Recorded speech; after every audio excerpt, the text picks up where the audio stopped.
Welcome to the E-Academy. In this episode, we'll continue exploring the B-Wave system. This time, we'll focus on adding, editing, and removing system components, including detectors, control devices, keyfobs, and rooms.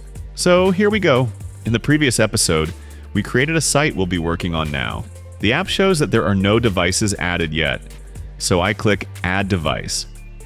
A message appears letting us know that the device we want to add needs to be powered on.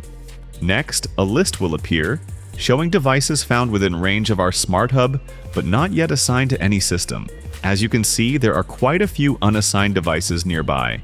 However, in real-world scenarios, you'll usually be adding just one specific product, the one you actually want to connect. To make sure you're adding the correct device, check the serial numbers and find the one you need. Here, I'm choosing the Smart Plug. When adding a device, you should give it a unique name so you can easily identify it later. You also need to choose the room where the device will be placed. By default, there are a dozen of room types to choose from. If needed, you can also create new ones. To do this, click the Add New Room option below the list. Then give the room a name and choose a photo what will represent it on the site's main screen. There are over 30 different pictures to pick from. After scrolling to the bottom of the list, you'll find the Add Your Own option. This lets you upload a picture from your smartphone's gallery and assign it to the room. The newly added room will show up on the app's main screen once you finish adding the new device. To edit a selected room, click its name on the main screen to open it, then scroll down to the bottom and tap the Edit the Room button. Here, you can change the room's name or replace its photo just like when creating a room. You can also change the order in which devices are displayed, or remove the room entirely.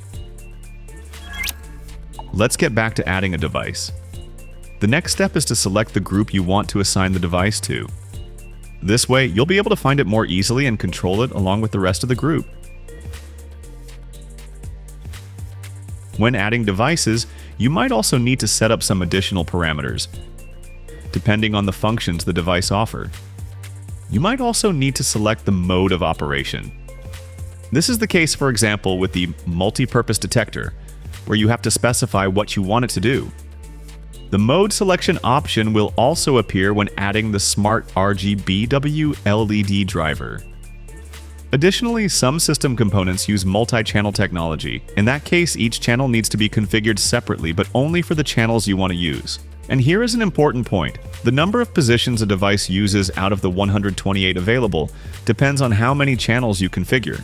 Take Mini Multi-Extender as an example. You can set up 4 zones and 4 output channels, which means it can use 8 positions in the system. Each channel is treated as a separate device, so you can assign it to different room or group if needed. Besides that, some devices offer additional options. For example, with detectors, you can decide if they should be used for security, meaning whether they'll trigger alarms in the selected mode. And when you activate the Armed 24 Hours option, the detector will remain active around the clock, no matter whether any protection mode is enabled.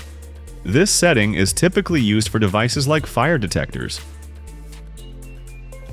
The Eco Mode option is also available for battery-powered devices. When active, it extends the communication interval between the device and the Smart Hub, which helps the battery last longer without needing replacement.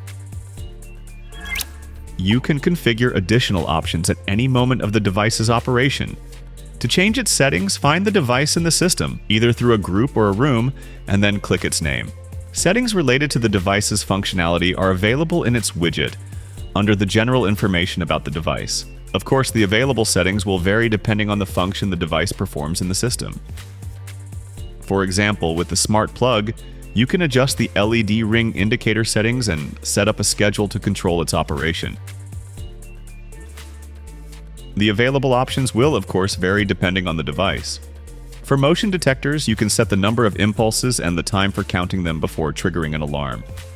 There's also an option for temperature correction. For sirens, you can choose the type of alarm signal. And for controllers, you can configure parameters like temperature settings, light brightening time, and roller blind movement time. Below these options, you'll find the Edit Device button, which lets you change the basic information you set when adding the device to the system. At the bottom of the device's settings, you'll find the following options. Replace device lets you quickly swap the device for another one of the same type, for example, in case of malfunction. Battery replacement. This option allows you to bypass the device and then easily replace its battery when depleted. Just remember to unbypass the device afterward. Bypass device. For detectors, this option deactivates them, and for actuators, it prevents any changes to their output status, and delete device removes the device from the system. Adding devices like keyfobs and remote buttons to the system works slightly different. The difference is that a key fob or button will only appear on the list of devices after it's been used, meaning after you press a button, and not just when you insert the battery to power it up. When it comes to a key fob, remember to reset its internal memory first if it was previously added to another system. You can do this by holding down the buttons marked with arrows until you hear a beep. Once the smart key fob has been added to your system, you'll see button markings in its settings. Each button can be assigned to a different function, and the key fob can handle up to 5 functions in total. The functions you can assign include controlling devices, arming and disarming the system, running scenes, and triggering an alarm. Well, alright, but what if sometime in the future you want to add further components to the system? There are 3 ways to start adding devices to the system. First, at the bottom of the room details screen. Second, at the bottom of the device group details window. And third, at the bottom of the settings screen. Finally, keep in mind that no matter which room or group you start from, you can still assign the device to a different one. Okay, and that's it for this episode. Thanks for being with us.